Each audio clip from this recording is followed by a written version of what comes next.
بسم اللہ الرحمن الرحیم۔ السلام علیکم ناظرین۔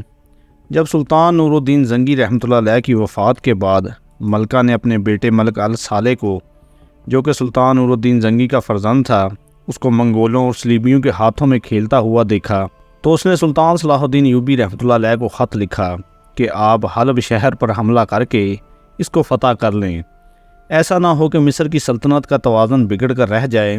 جب یہ خط سلطان صلاح الدین ایوبی رحمۃ اللہ علیہ نے پڑھا تو اس نے اپنا لشکر تیار کیا اور چند دن محاصرہ کرنے کے بعد سلطان صلاح الدین ایوبی رحمۃ اللہ علیہ نے حلب شہر کو فتح کر لیا۔ سلطان صلاح الدین ایوبی رحمۃ اللہ علیہ نے حلب شہر کے مکمل اختیارات اپنے قابو میں کرنے کے لیے اپنے تمام سپہ سالاروں اور وزیروں کو حکم دیا۔ جب سلطان صلاح الدین ایوبی رحمۃ اللہ علیہ نے دیکھا کہ حلب شہر کے مکمل اختیارات سلطان کے قابو میں آ چکے ہیں تو سلطان صلاح الدین ایوبی رحمۃ اللہ علیہ نے بہت بڑے جشن کرنے کا حکم دیا۔ بعض مورخین لکھتے ہیں کہ وہ جشن اس حلب شہر میں موجود ایواز کا قلعہ، جو کہ حلب شہر کا سب سے بڑا قلعہ تھا، اس کے ساتھ ہی میں ایک بڑی وادی میں کیا گیا تھا۔ اور بعض مورخین لکھتے ہیں کہ سلطان صلاح الدین ایوبی رحمۃ اللہ علیہ نے حلب شہر کو فتح کرنے کے بعد جب آپ مصر کے شہر قاہرہ میں لوٹے تو وہاں آپ نے اس حلب شہر کی فتح کے لیے جشن کا انتظام کیا تھا۔ اس بارے میں مختلف روایات ملتی ہیں، لیکن زیادہ تر مورخین کا یہی کہنا ہے کہ سلطان صلاح الدین ایوبی نے وہ جشن حلب شہر میں موجود ایواز کے قلعے میں موجود وادی میں کیا تھا۔ اس جشن میں سلطان صلاح الدین ایوبی رحمۃ اللہ علیہ نے اپنے تمام تر وزیروں، سپہ سالاروں اور مصر کے بڑے بڑے تاجروں کو اس میں دعوت دی۔ وہ جشن لطف اندوز ہونے کے لیے نہیں کیا جا رہا تھا، نہ کہ اس میں کافروں کی طرح مزے اڑانے کے لیے کیا گیا تھا، بلکہ وہ جشن سلطان صلاح الدین ایوبی رحمۃ اللہ علیہ نے اس لیے منعقد کروایا تھا تاکہ جو سپاہی جنگ کے دوران شہید ہو گئے ان کے لیے دعا کی جائے اور جو سپاہی بہادری سے لڑتے رہے ان کو انعامات سے نوازا جائے۔ تقریب کا آغاز ہو گیا۔ جشن میں ملک کے بڑے بڑے تاجر، وزیر اور سلطان صلاح الدین ایوبی رحمۃ اللہ علیہ کے خاص مہمان تھے۔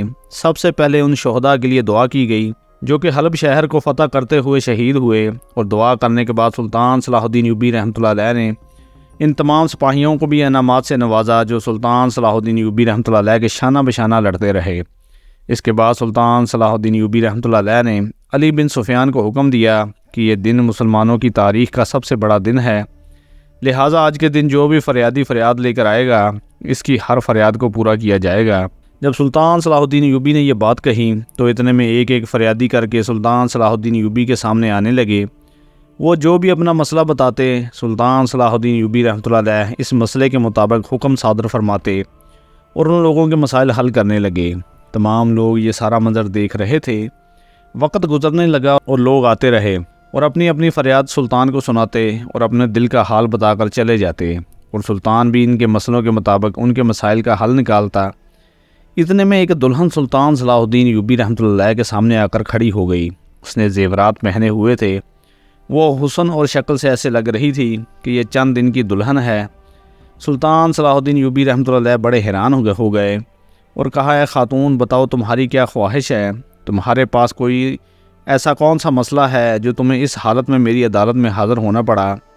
تو اس نے کہا کہ حضور، یہ عدالت کوئی عام عدالت نہیں بلکہ سلطان صلاح الدین ایوبی کی عدالت ہے، کیا میری اس عدالت میں خواہش کو پورا کیا جائے گا؟ یہ سن کر سلطان صلاح الدین ایوبی رحمۃ اللہ علیہ نے حکم دیا کہ جی ہاں، یہ عدالت عام عدالت نہیں اور اس عدالت میں ہر خواہش پوری کی جائے گی۔ اس نے کہا، حضور، مجھے کمرے میں بند کر کے 50 کوڑے مارے جائیں۔ سلطان نے کہا، اے خاتون، یہ سلطان صلاح الدین ایوبی کی عدالت ہے، نہ کہ زندان۔ اگر تمہارے پاس کوئی اور خواہش ہے تو وہ بتاؤ۔ تو اس نے کہا، حضور، آپ نے وعدہ کیا کہ آپ کی خواہش پوری کی جائے گی، لہٰذا میری اس خواہش کو پورا کیا جائے۔ اتنے میں ایک وزیر اٹھا اور کہا، خاتون، تم اپنی کوئی بہتر خواہش بتاؤ، یہ بچپن کی باتیں نہ کرو۔ اتنے میں سلطان صلاح الدین ایوبی نے کہا کہ رک جاؤ، وزیر نے اس خاتون کو جو کہا اس کی خواہش پوری کی جائے گی۔ یہ سن کر سلطان صلاح الدین ایوبی رحمۃ اللہ علیہ نے کہا، خاتون، تمہاری یہ خواہش ضرور پوری کی جائے گی، لیکن اس سے پہلے تمہیں اس کے پیچھے وجہ بتانی ہوگی کہ آخر تم نے اتنی بڑی تقریب میں سب لوگوں کے سامنے اس عجیب و غریب خواہش کا اظہار کیوں کیا؟ تو اس نے کہا، حضور، میں خواہش کا اظہار سب کے سامنے کرنا تو نہیں چاہتی، لیکن مجبوری میں آ کر مجھے یہ سب کچھ بتانے جا رہی ہوں۔ یہ سن کر سلطان صلاح الدین ایوبی رحمۃ اللہ علیہ نے کہا، اے خاتون، بتاؤ آخر اس انوکھی خواہش کے پیچھے کیا راز ہے؟ تو اس نے کہا، حضور، میں فلاں قبیلے میں رہتی ہوں، میرا باپ قبیلے کا سردار ہے، حضور میری شادی سے پہلے 1 مہینہ تقریباً ہر روز میرے خیمے میں ایک بچہ دوڑتا ہوا آتا اور ایک چٹھی رکھ کر چلا جاتا۔ میں جب اس چٹھی کو کھول کر پڑھتی تو اس میں محبت بھری باتیں لکھی ہوتیں، لیکن نہ ہی اس چٹھی میں کسی کا نام ہوتا اور نہ ہی کسی کا پتہ لکھا ہوتا۔ جب میں اس بچے سے پوچھتی کہ یہ چٹھی تمہیں کس نے دی تو وہ کہتا ایک خوبصورت نوجوان ہے جس نے یہ مجھے چٹھی دی، لیکن وہ اس کا نام نہیں بتاتا۔ وہاں گزرتا رہا اور تقریباً 1 ماہ ہو گیا اور اس کی چٹھیاں اسی طرح ہر روز آتی رہیں، لیکن نہ اس نوجوان نے اپنا نام بتایا اور نہ ہی کبھی اس نے ملاقات کی۔ مجھے بھی اس کی باتوں سے اسے بہت محبت ہو گئی۔ میں ہر روز اس کی چٹھی کے آنے کا انتظار کرتی۔ جب 1 مہینہ مکمل ہوا تو میرے بابا کے پاس ہمارے پڑوسی قبیلے کے ایک نوجوان کا رشتہ آیا۔ وہ نوجوان بہت ہی خوبصورت اور حسین و جمیل ہے۔ میرے بابا نے میرا رشتہ اس کے ساتھ طے کر دیا۔ وہ بھی ایک سردار کا بیٹا ہے، اس لیے میں کوئی وجہ بتائے بغیر انکار نہیں کر سکتی تھی، لہٰذا میں اس کا انتظار کرتی رہی، لیکن وہ نوجوان نہیں آیا اور مجبوری میں نے اس قبیلے کے سردار کے بیٹے کے ساتھ نکاح کرنے کے لیے ہاں کر دی۔ میری اس قبیلے کے سردار کے بیٹے سے شادی ہو گئی تو اب پیچھے چٹھیاں آنیاں بند ہو گئیں۔ میں رخصتی تک اس کا انتظار کرتی رہی، لیکن وہ نہ آیا۔ میں اپنے شوہر کے گھر پہنچی۔ خوبصورت سا خیمہ میرے لیے سجایا گیا تھا۔ میں اپنے بستر پر بیٹھی اپنے شوہر کا انتظار کر رہی تھی۔ میرا شوہر تھوڑی دیر کے بعد اندر داخل ہوا اور جیسے ہی وہ اندر داخل ہوا تو اس نے ایسی خوشبو لگائی ہوئی تھی جس کے اندر داخل ہوتے ہی اس خوشبو سے مجھے غنودگی ہونے لگی، حتیٰ کہ اتنی غنودگی ہوئی کہ مجھے وہیں بستر پر نیند آ گئی اور مجھے پتہ بھی نہ چلا کہ صبح ہو گئی۔ جب میں اٹھی تو مجھے ملازمہ نے بتایا کہ تمہارا شوہر تو اپنے بابا کے ساتھ بازار چلا گیا ہے۔ مجھے بہت افسوس ہوا کہ شادی کی پہلی ہی رات مجھے اتنی نیند آ گئی۔ مجھے بہت غصہ آ رہا تھا خود پر اور میں یہ سوچ رہی تھی کہ میرا شوہر میرے بارے میں کیا سوچے گا۔ اگلے دن شام کو میں پھر سے تیار ہوئی اور اپنے شوہر کا انتظار کرنے لگی۔ جیسے میرا شوہر کمرے میں داخل ہوا، پھر اسی طرح اس کے جسم سے مجھے بہت زیادہ خوشبو آنے لگی اور اسی باتوں میں مجھے غنودگی ہوئی اور وہیں مجھے پتہ نہ چلا کہ مجھے نیند آ گئی۔ میں سمجھتی کہ شاید جگہ کا فرق ہے یا میں کچھ ایسا کھاتی ہوں جس کی وجہ سے مجھے زیادہ نیند آتی ہے۔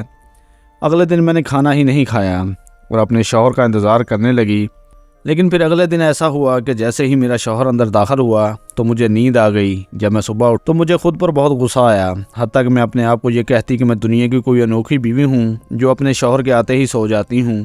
وقت گزرتا رہا، لیکن میرے شوہر کے منہ سے میں نے کبھی اپنے لیے شکایت نہیں سنی۔ وہ مجھے کہتا کوئی بات نہیں، تم تھکی ہو، سو جایا کرو۔ میں بڑی حیران ہوتی کہ یہ عجیب و غریب آدمی ہے۔ اب وقت کے ساتھ ساتھ مجھے اپنے شوہر پر شک ہونے لگا اور میں سوچنے لگی کہ جیسے ہی وہ اندر داخل ہوتا ہے مجھ پر غنودگی سی چھانے لگتی ہے اور مجھے نیند آ جاتی ہے۔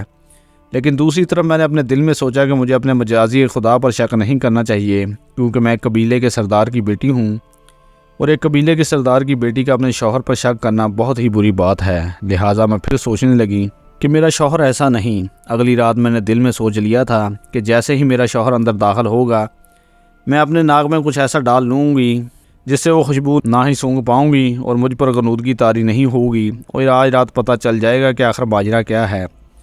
میرا شوہر خیمے کے اندر داخل ہوا۔ میں بند سنور کر بیٹھی تھی۔ جیسے ہی میرا شوہر میرے کمرے میں داخل ہوا تو میں نے پھر سے سونے کا ناٹک کیا، لیکن اس رات مجھے نیند نہیں آ رہی تھی۔ میں دیکھنا چاہتی تھی کہ آخر میرا شوہر کیا کرتا ہے۔ میں اسی ناٹک میں اپنے بستر پر سوئی ہوئی تھی۔ میرے شوہر نے کھانا کھایا اور کھانا کھانے کے بعد وہ کہیں خیمے سے باہر چلا گیا۔ میں فوراً اس سے اٹھی اور جب خیمے سے باہر گئی تو میرا شوہر وہاں سے غائب ہو چکا تھا۔ مجھے اس پر بہت غصہ آ رہا تھا کہ ایک سردار کا بیٹا ہو کر اپنی بیوی کے ساتھ بے وفائی کر رہا ہے اور اپنے کپڑوں پر کوئی ایسی خوشبو لگاتا ہے جسے مجھے نیند آ جاتی ہے اور یہ پتہ نہیں کہاں رات کو جاتا ہے۔ میں دوبارہ آ گئی، اپنے بستر پر سو گئی اور میں نے رو کے میں نے ساری رات گزار دی۔ لیکن اگلی صبح میں نے اپنے آپ سے وعدہ کیا کہ اگر میرا شوہر مجھ سے بے وفائی کر رہا ہے تو میں قاضی صاحب سے اس کو 50 کوڑے مرواؤں گی، اور اگر میرا شوہر صحیح ہوا اور میں غلط ہوئی تو میں قاضی صاحب سے 50 کوڑے کھاؤں گی، کیونکہ ایک سردار کی بیٹی کو ایک سردار کے بیٹے پر کبھی شک نہیں کرنا چاہیے۔ لہٰذا میں نہ چاہتے ہوئے بھی اپنے شوہر پر شک کر رہی تھی۔ لہٰذا میں نے سوچا کہ اگر میرا شوہر مجھ سے بے وفائی کر رہا ہے تو وہ 50 کوڑے کھائے گا اگر میں کر رہی ہوں، اگر میں غلط ہوئی۔ سلطان معظم اگلی صبح جب میں اٹھی تو میرا شوہر بستر پر لیٹا ہوا تھا۔ جب وہ اٹھا تو میں نے اس سے پوچھا کہ تم رات کہاں گئے تھے؟ میرے اچانک آنکھ کھلی تو تم اپنے بستر پر نہیں تھے۔ میں نے اسے یہ نہیں بتایا کہ میں سونے کا ناٹک کر رہی تھی۔ اس نے کہا کہ مجھے ایک ضروری کام یاد آ گیا تھا، میں ساتھ والے قبیلے میں چلا گیا تھا اب میرا شوہر پھر سے میری نظر میں سچا ہو گیا، لیکن میرے دل میں یہ سوال پیدا ہو گیا تھا کہ آخر میرا شوہر مجھے سلا کر کہاں جاتا ہے۔ وقت گزرتا رہا لیکن مجھے اس سوال کا جواب نہ ملا۔ میں اپنے شوہر سے یہ سوال بھی نہیں کر سکتی تھی کہ تم کہاں جاتے ہو، کیونکہ وہ ایک سردار کا بیٹا تھا۔ لہٰذا میں نے اپنے دل میں سوچ لیا کہ میں خود ہی اس سے راز سے پردہ اٹھاؤں گی اور دیکھوں گی کہ آخر اس کے پیچھے کیا حقیقت چھپی ہوئی ہے۔ اگلی صبح میں اٹھی تو میرا شوہر قبیلے سے باہر چلا گیا تھا۔ میں نے سارے سامان کی تلاشی لینا شروع کر دی، کیونکہ مجھے شک نہیں یقین تھا کہ جس طرح کی خوشبو میرا شوہر لگاتا ہے وہ یہاں اس نے کہیں چھپائی ہوئی ہوگی، جس کو سونگھتے ہی مجھے غنودگی چھا جاتی ہے۔ میں نے سارا خیمہ نکال دیا لیکن مجھے وہ چیز نہیں ملی۔ اتنے میں نے اپنے ملازموں کو بتایا کہ ہماری شادی سے پہلے میرا شوہر کس خیمے میں رہتا تھا، تو وہ مجھے ساتھ والے خیمے میں لے گئے۔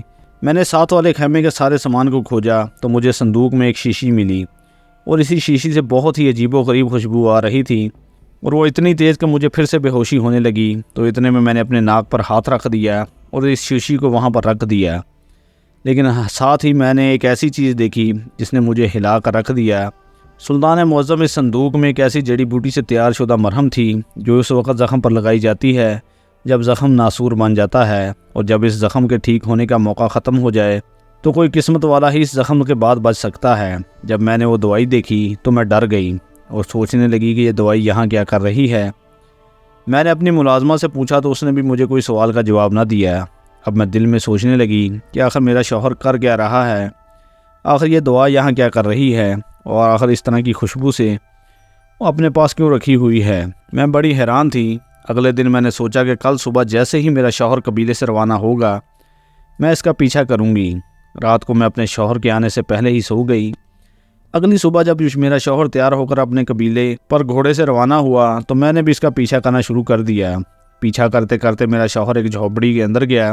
اس جھونپڑی کے اندر جانے کے بعد جب وہ باہر نکلا تو اس کے ساتھ ایک خوبصورت اور حسین و جمیل لڑکی تھی۔ وہ دونوں اپنے اپنے گھوڑے پر سوار ہوئے اور جنگل والے راستے پر روانہ ہو گئے۔ مجھے اپنے شوہر پر بہت غصہ آ رہا تھا کہ یہ مجھے رات کو بے ہوش کر کے خود یہاں ایک سردار کا بیٹا ہو کر ایک نامحرم لڑکی کے ساتھ گھوم رہا ہے، اور جب اس نے جنگل کا راستہ اپنایا تو مجھے اپنے شوہر کے کردار پر شک ہونے لگا۔ میں نے اس کا پیچھا کرنا شروع کر دیا۔ میں اس کا پیچھا کرتے کرتے جنگل کے بیچ میں پہنچ گئی، لیکن میں جنگل میں جب پہنچی تو میرا گھوڑا تھوڑا آہستہ آہستہ چل رہا تھا۔ میرے شوہر اس لڑکی کے پاس تیز گھوڑے تھے اور وہ مجھ سے آگے نکل گئے۔ میرا شوہر میری آنکھوں سے دور ہوا تو مجھے اس کو تلاش کرنے میں تھوڑا وقت لگ گیا۔ تلاش کرتے کرتے جب میں ان کے پاس پہنچی تو دیکھ کر میرے پیروں تلے زمین نکل گئی، کیونکہ میرے شوہر کے ہاتھ میں وہی جڑی بوٹی تھی جس سے دوا تیار ہوتی تھی جو میں نے اپنے شوہر کے خیمے میں دیکھی تھی۔ میں نے اس لڑکی کو دیکھا تو وہ اسی جنگل میں بیٹھ کر دوا تیار کر رہی تھی۔ میں یہ سارا معجزہ دیکھ کر بڑی حیران و پریشان ہو گئی، اور جب میرے شوہر نے مجھے دیکھا تو اس نے کہا کہ میں جانتا تھا کہ تم میرا پیچھا کر رہی ہو، لیکن میں نے تمہیں اس لیے آج اپنے پیچھے آنے دیا کیونکہ میں چاہتا تھا کہ آج حقیقت تمہارے سامنے آ جائے، کیونکہ اس سے پہلے اگر میری موت آ جائے تو تم حقیقت سے دور نہ رہنا۔ یہ سن کر اس لڑکی نے کہا، میں نے کہا حضور آپ یہ کیا کہہ رہے ہیں، اس کی موت اور کون مرنے والا ہے؟